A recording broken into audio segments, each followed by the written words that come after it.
Hey, everybody, and welcome back to Odyssey of the Game, special in-season tournament edition. Let's get right into it.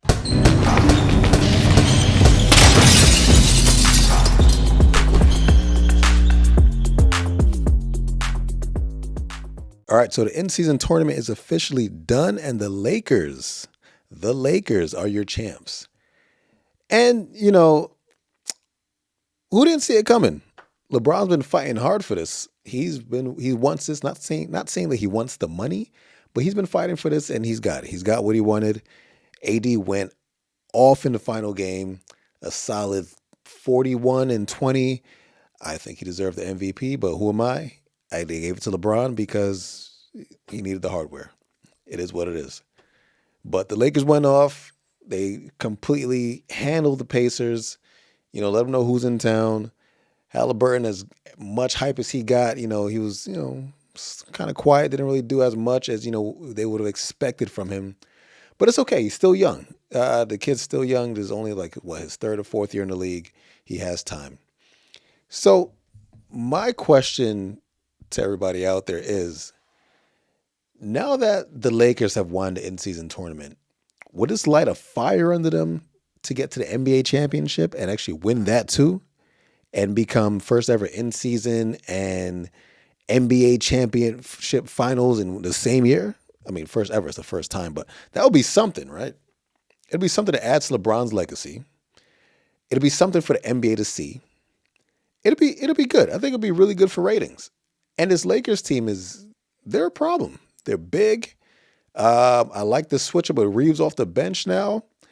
And if AD keeps playing the way he's been playing for these last couple of games, who's going to stop him? Who's going to stop him? LeBron he wasn't even the main guy who was in the finals. It was AD.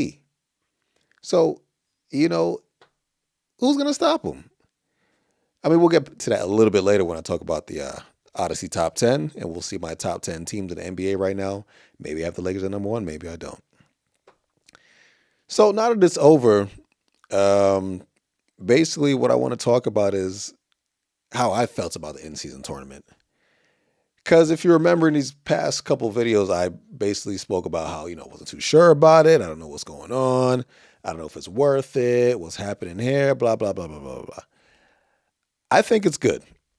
I've come to terms with it. It's something that I think is good. It's like the play-in. The play-in when the play-in first came out, same thing. I didn't know what to think about it. This could be good. This could be bad. Let's see how it goes. And it actually turned out to be pretty good, and it got better year by year. Now, the in-season tournament, I like it. I like the competition aspect. These young players are fighting for money. It's payday. They want $500,000 on the line for the winner. Come on now. It's payday.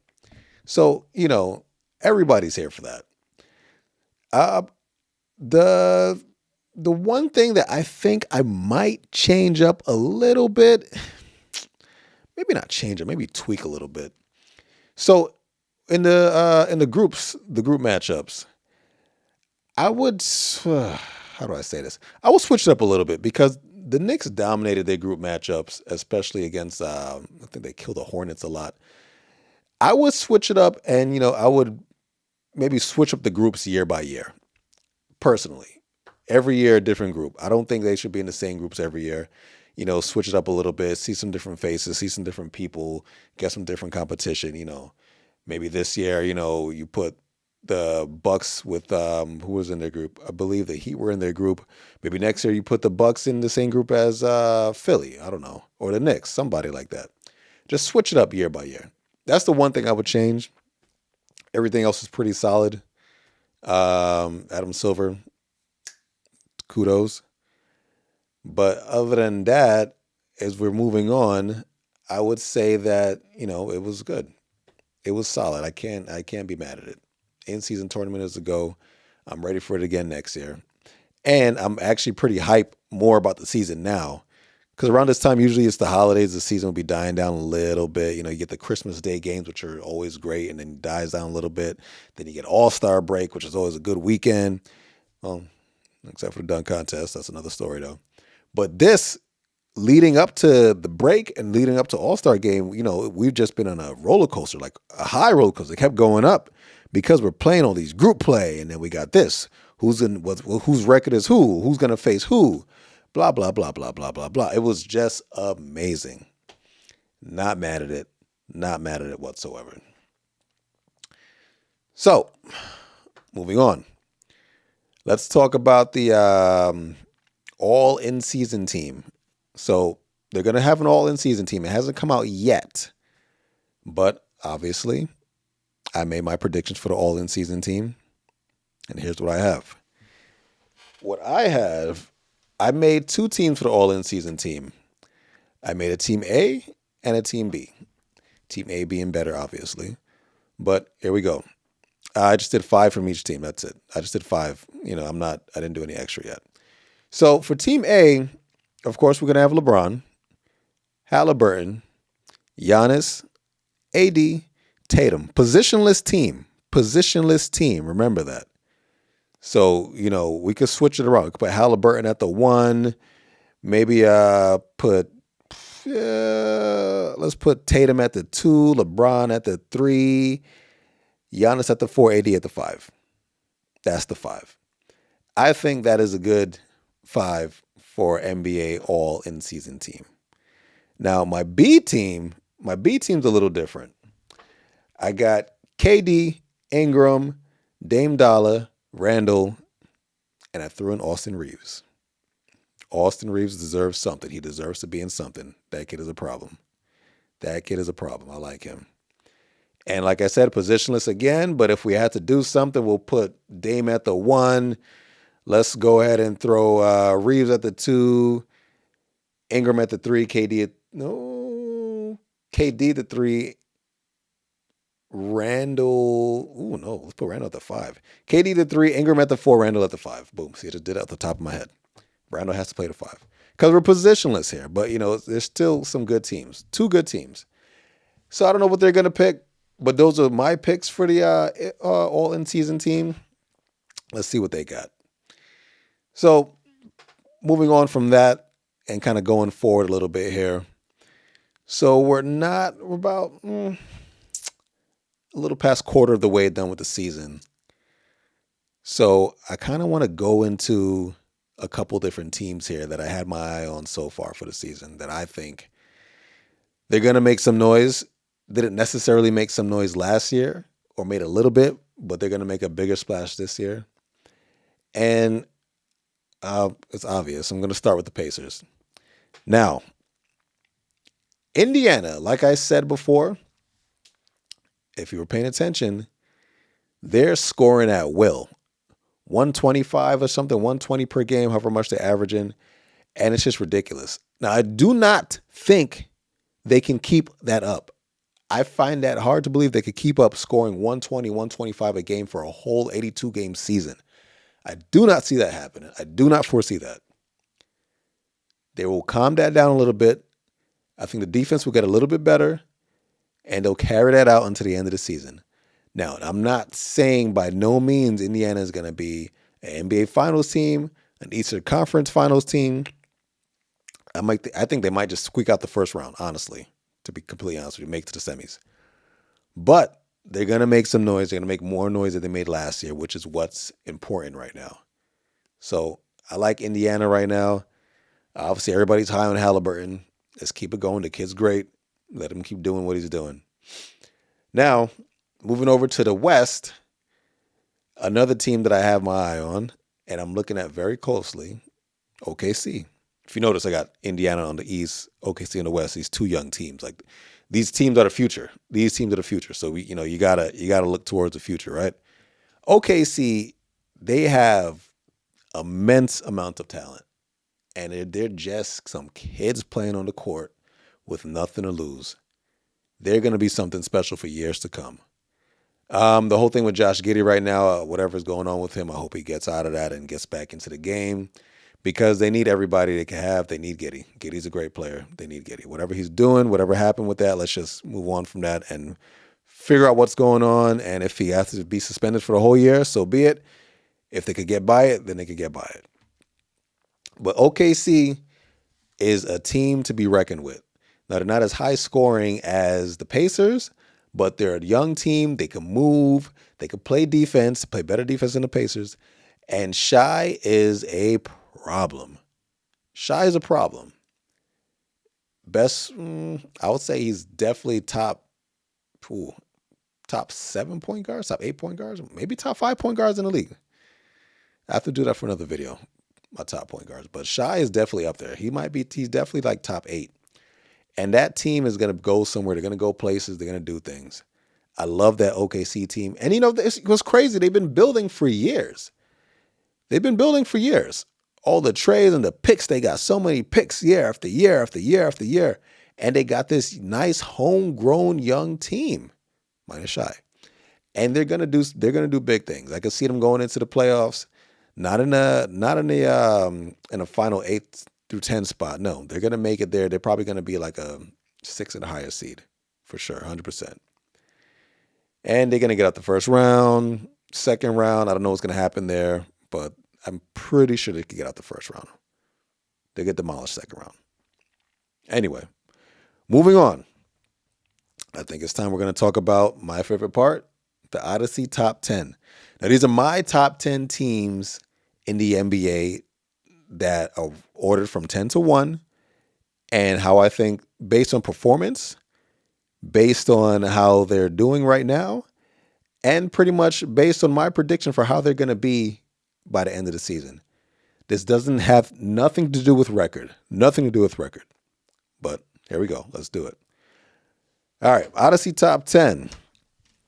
Number 10, I have the Clippers. Why do I have the Clippers at number 10? The Clippers are finally starting to get together with that Harden trade. I think they're going to be something. I need to see a little bit more from them, but they're starting to move. Westbrook coming off the bench is a big deal. He took that and he's doing his thing. He took one for the team. I think Westbrook's getting older and he's realizing, like, listen, I got to contend. I'll do whatever I have to do to contend. So he came off the bench. Harden's moving along. Paul George is the anchor of that whole team, though. Without Paul George, I don't know if that team could do anything crazy without Paul George. So hopefully he stays healthy for the whole year. But I got Clippers at number 10. Number 9, and a lot of people say this is pretty low, but I have the Suns at number 9. Why do I have the Suns at number 9? Because Beal, Booker, and Durant have not played together yet.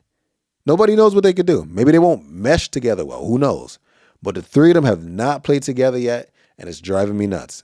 They got to get on the court. The three of them got to get on the court together. They got to do something. They got to make it work. So for now, they're at number 9. When they get on the court together, I'm going to assume they're going to be a force to be reckoned with. But until then, they're at number 9. Number 8, we have Cleveland, the Cleveland Cavaliers. You can't count out Donovan Mitchell. And that's a good team. That is a really good team. But Donovan Mitchell's there. He's carrying them. He's doing his thing. I can't have them any higher than that because I just don't think that they're going to do as well as they did last year, this year. I think that there's a little rain cloud above them with the potential leaving of Donovan Mitchell, and it's going to mess them up a little bit. That's just my personal opinion. And I'm going to keep them at number 8. Number 7, everybody's favorite, Halliburton and the Indiana Pacers. Like I said this earlier, the Pacers are averaging 125 per game. They cannot keep that up. That is impossible. So I feel like they're going to slow down eventually in their offensive production. And that's why they have them so low. They're at number 7. They can't be any higher than that. I know they're higher in the standings right now, but no. They're going to slow down soon. As soon as this whole in-season tournament is over, they're going to start playing some real tough competition, and they're going to slow down. People are starting to get wind of the Pacers. They know they've been on the big stage. People know them now. They're taking notes. Pacers at 7. 6, we have the Denver Nuggets. They would be a lot higher if Jamal Murray wasn't out for so long, but Jamal Murray is back now, and they're going to start cooking again. They're going to start cooking. They'll probably move up to number 1 in the Western Conference. It'll happen. I'm sure it'll happen. For now, they're at 6. Come back next week, they might be at number 2. 5, we have Philly.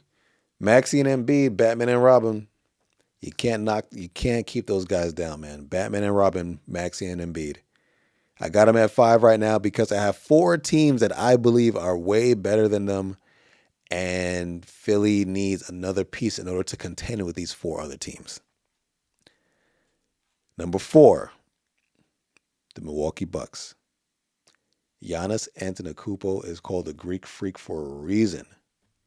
A reason. No one else can go from the half court to the bank to the basket with one step. Giannis is a freak. Damian Lillard, Dame Dollar, he's doing his thing. He's meshing really well with that team. And they're just doing their thing. I don't know. Like, they're at 4. I have 3 teams better than them, believe it or not.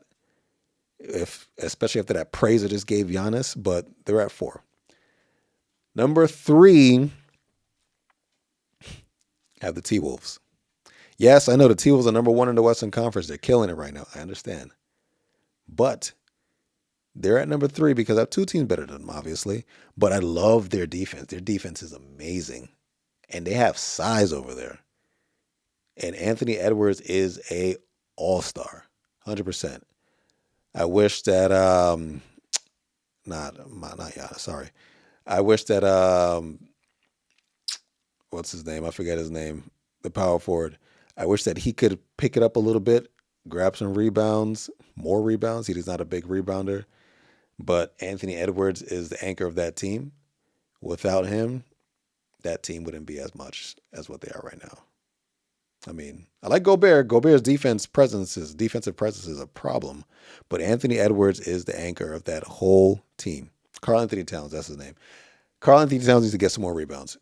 He needs to average a double every night. I'm sorry, I said it. Yeah, T-Wolves at number 3. Number 2, I have our in-season champs, the LA Lakers.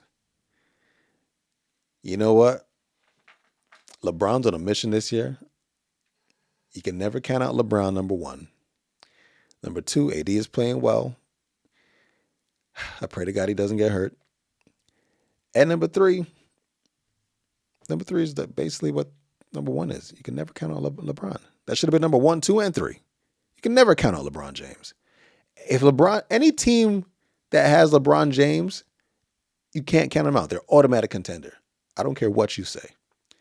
LeBron James, even playing at this old, at this age, his 20th year, he is still dominating. He's on track for MVP. And look at his age. It's crazy. 37 years old, and he's still dominating. 20 years in the league. His body should be broken down and brittle, but he's not. He's still moving hard. You got to love LeBron. He's doing his thing. But I got him at number 2 because at number 1, we have the Boston Celtics. I said it before, ladies and gentlemen. I've said it before, and I'll say it again. This is my pick for the 2024 NBA champions. They have everything. They have everything. Tatum, Brown, KP, and Holiday, that's a big 4. Name another team with a big 4. Even if you don't want to include Holiday as a big 4, you just want to have a big 3. They got a crazy big 3. Derek White has stepped up a lot as well. You know, I mean, it's just crazy. This team is insane. They've been hot. They're still going to be hot. And I don't see them not making it to the finals. I don't see it not happening. You know, put your bets on them. Go to Vegas, put your bets on the Celtics right now to make it to the finals. Win some money. Because I see the Celtics making it to the NBA Finals, hands down, and winning the NBA Finals. Yep, I'm calling it right now. Look back on this when we get back to June. So, Clippers 10, Suns 9, Cleveland 8, Pacers 7, Nuggets 6, Philly 5, Milwaukee 4, T-Wolves 3, Lakers 2, and the Boston Celtics at number 1. My team, the Knicks, did not make it this week. I'm a realist fan. I'm not a crazy Knicks fan, and they need more work. They need more work. RJ needs to step up. There's something missing with that team, maybe an extra player. I don't know what's happening right now. They're a good team, but they couldn't make it in my top 10. Let's see how they do this week, and maybe they'll clean some things up. But that's all I got for you for now. This is the Odyssey of the Game in-season tournament edition. We'll have a new episode coming for you next week. Stay cool, everybody. Goodbye.